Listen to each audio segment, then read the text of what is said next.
One Tibetan called Lobsang Lobga Rangchen, he self-immolated himself for the cause of Tibet in front of United Nations on 2nd July this year. And today is the 49th day since he self-immolated himself.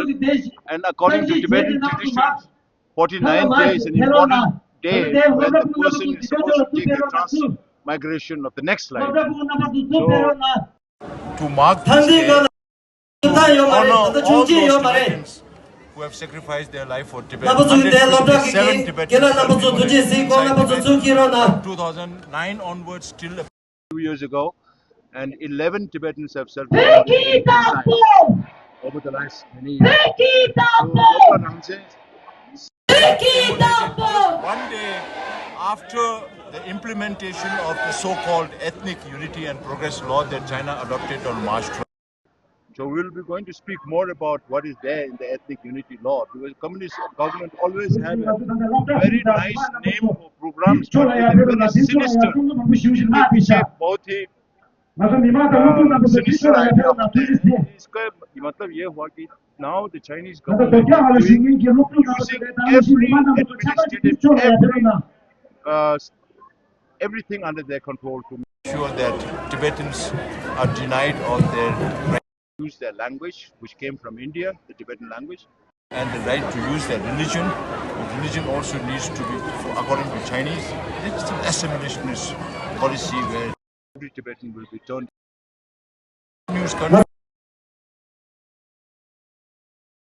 Very, very consequential. Right now, inside Tibet, from the age of they are not allowed to speak to the campus at all. They don't speak Tibetan anymore.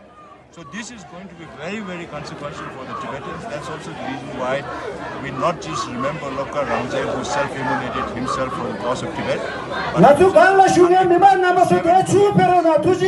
inside Tibet, and 11 Tibetans who self-immolated outside Tibet, and also remind the world that what China is doing today, presently, earlier they were not, they used to hide things, they don't tell the world exactly what they are doing.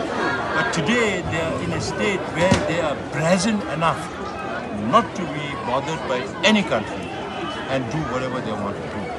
And there is also an extra jurisdictional angle in that, which says that anybody who criticizes the Ethnic Unity Law will be prosecuted. So how they are going to do that, what kind of influence it will have, the Chinese government is now not only concentrating only in China or its hegemonic ambitions in the region, which of course increases a lot of defense expenditures in many of these countries, but China uses all these tools like global governance system, global security system, global cultural system, and promote their own understanding of what it should be to the free world. Now, if the free world is silent, then how will China react to all this? How will China take advantage of all this is something that we need to see. So it's, whether we like it or not, it is a fight between democracies and dictators. And China is a dictator.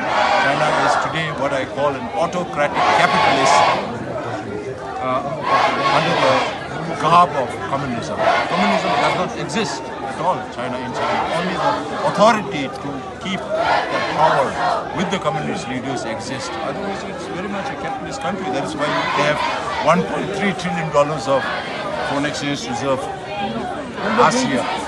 So we have to not just remind our own people inside Tibet that despite what the Chinese government is doing, our people should continue to preserve our language, culture, religion, and environment.